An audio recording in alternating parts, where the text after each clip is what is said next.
ஆனால் இன்று கவலையால், பிரச்சனையால், சோதனைகளால், சிக்கலால், தவிப்புகளால்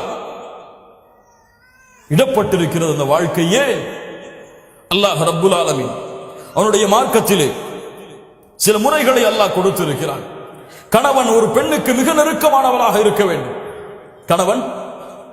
கணவன் தன் மனைவிக்கு மிக நெருக்கமானவராக இருக்க வேண்டும். மனைவி கணவனுக்கு மிக நெருக்கமானவராக இருக்க வேண்டும். யாரிடத்திலும் பகிராததை கணவன் மனைவியிடத்திலே பகிர வேண்டும், மனைவி கணவனிடத்திலே பகிர வேண்டும். ஆனால் இன்று மூடலாக இருக்கிறது. வெளிப்படையாக இருக்கும் பொழுது எல்லோர்களிடத்திலும் சிரித்து பேசுகிறான், மகிழ்கிறான்.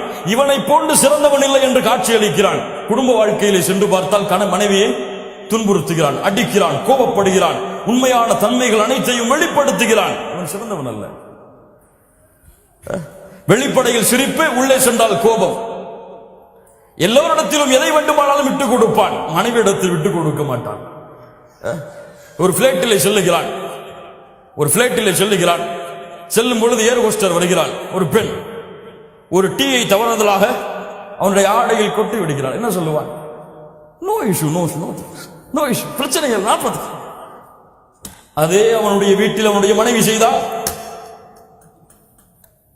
செய்தால் என்ன நடக்கிறது?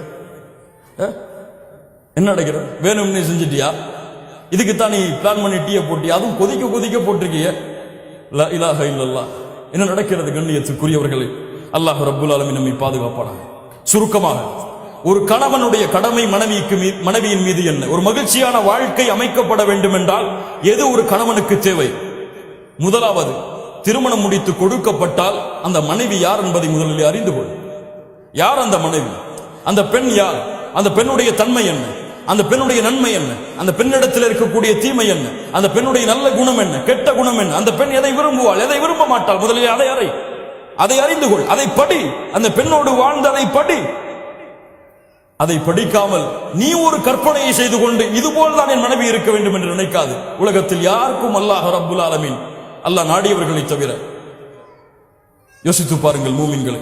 அல்லாஹ்வுடைய தூதர் ஸல்லல்லாஹு அலைஹி வஸல்லம் உடைய மனைவிமார்கள் அல்லாஹ்வுடைய தூதரை அறிந்திருந்தார்கள். அல்லாஹ்வுடைய தூதர் தங்களுடைய மனைவிமார்களை அறிந்திருந்தார்கள். ஆயிஷா ரலியல்லாஹு அன்ஹா அவர்களை பார்த்து அல்லாஹ்வுடைய தூதர் முஹம்மது ரசூலுல்லாஹ் ஸல்லல்லாஹு அலைஹி வஸல்லம் சொல்வார்கள், ஆயிஷா, நீ எப்போது கோபத்தோடு இருக்கிறாய், எப்போது என் மீது சந்தோஷமாக இருக்கிறாய் என்பதை நான் அறிந்திருக்கிறேன். எப்படி அல்லாஹ்வுடைய தூதரே, நீ கோபத்தோடு இருந்தால் சொல்லுவாய் இப்ராஹிமின் இறைவனின் மீது சத்தியம் செய்கிறேன் என்று.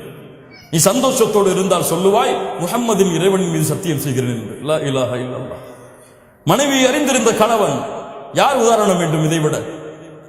ஒரு மனைவி எப்போது சந்தோஷப்படுவாள், கோபப்படுவாள்? முஹம்மது ரசூலுல்லாஹ். இது சமூகத்துடைய தலைவருக்கு தெரியும். லா இலாஹ இல்லல்லாஹ். யோசித்து பாருங்கள். அப்படி தெரியவில்லையா? அந்த மனைவியை புரியவில்லையா? அல்லாஹ்விடத்திலே பிரார்த்தனை செய்யுங்கள். எப்போது? அந்த பெண்ணை திருமணம் முடித்த உடன் அந்த பெண்ணுடைய முனியை பிடித்து விட்டு அல்லாஹ்வுடைய தூதர் என்ன உதவ சொன்னார்கள்? அல்லாஹும்ம இன்னி அஸ்அலுக மின் கைரிஹா வ கைரி மா ஜுபிலத் அலைஹி. யா அல்லாஹ், இந்த பெண்ணுடைய நன்மைகளை எனக்கு கொடு, இயற்கையில் அமைந்த இந்த பெண்ணுடைய நன்மைகளை கொடு, தீமைகளை, இந்த பெண்ணிடத்திலிருந்து வரக்கூடிய தீமைகளை தடுத்து விடு. இந்த பெண்ணுடைய இயற்கையான தீமைகள், இந்த இயற்கை குணத்துடைய தீமைகளிலிருந்தும் என்னை பாதுகாத்து விடு. எத்தனை பேர் இந்த துவா செஞ்சோம்? எத்தனை பேர் இந்த சுன்னத்தை ஆயாத்தாக்கணும்? மீதி இருக்கவங்க எல்லாம் என்ன செய்வீங்க? இன்னொரு திருமணம் செய்வீங்களா? லா இலாஹ இல்லல்லாஹ். கண்ணியத்துக்குரியவர்களே, அல்லாஹ் ரப்புல் ஆலமீன் நம்மை பாதுகாப்பானாக. அல்லாஹ்விடத்திலே முறையிடு. யா அல்லாஹ், இந்த பெண்ணுடைய நன்மையை கற்றுக்கொடு, இந்த பெண்ணுடைய தீமையை கற்றுக்கொடு. அந்த பெண்ணிடத்தில் நன்மையும் இருக்கும், தீமையும் இருக்கும். இரண்டும் இல்லாத பெண் இந்த உலகத்தில் யாரும் கிடையாது. அல்லாஹ்வுடைய தூதர் ஸல்லல்லாஹு அலைஹி வஸல்லம் அதனால் தான் சொன்னார்கள், எந்த ஒரு மூமினான ஆணும் எந்த ஒரு மூமினான பெண்ணும் பிரிந்து விட வேண்டாம். அவர்களிடத்தில் இருக்கக்கூடிய வெறுப்பின் காரணமாக அந்த கணவன் அந்த பெண்ணிடத்திலே ஒரு குணத்தை கொண்டு வெறுப்படைந்தால் இன்னொரு குணத்தை கொண்டு திருப்தி அடையட்டும்.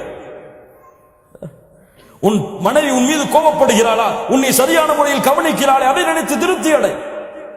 உணவு அவர்களுக்கு சரியாக சமைக்க தெரியவில்லையா, உனக்கு சமைத்து கொடுக்க வேண்டும் என்று எண்ணம் இருக்கிறதே இந்த காலத்திலே, அதை நினைத்து திருப்தி அடை. உன்னை கவனிக்க வேண்டும் என்ற எண்ணம், ஆர்வம், உனக்காக வாழக்கூடிய பெண்ணாக மாறுகிறாளே, அதை நினைத்து திருப்தி அடை. லா இலாஹ இல்லல்லாஹ். அல்லாஹ்வுடைய தூதர் ஸல்லல்லாஹு அலைஹி வஸல்லம் சொன்ன அறிவுரை. அல்லாஹ் ரப்புல் ஆலமீன் சொல்கிறான், உங்களுடைய மனைவிமார்களிடத்திலே நல்ல முறையில் நடந்து கொள்ளுங்கள். அவர்களிடத்திலே சில வெறுப்பை கண்டால் அல்லாஹ் ரப்புல் ஆலமீன் அந்த வெறுப்பை பல நன்மைகளாக அல்லாஹ் உங்களுக்கு ஆக்கி தருவான்.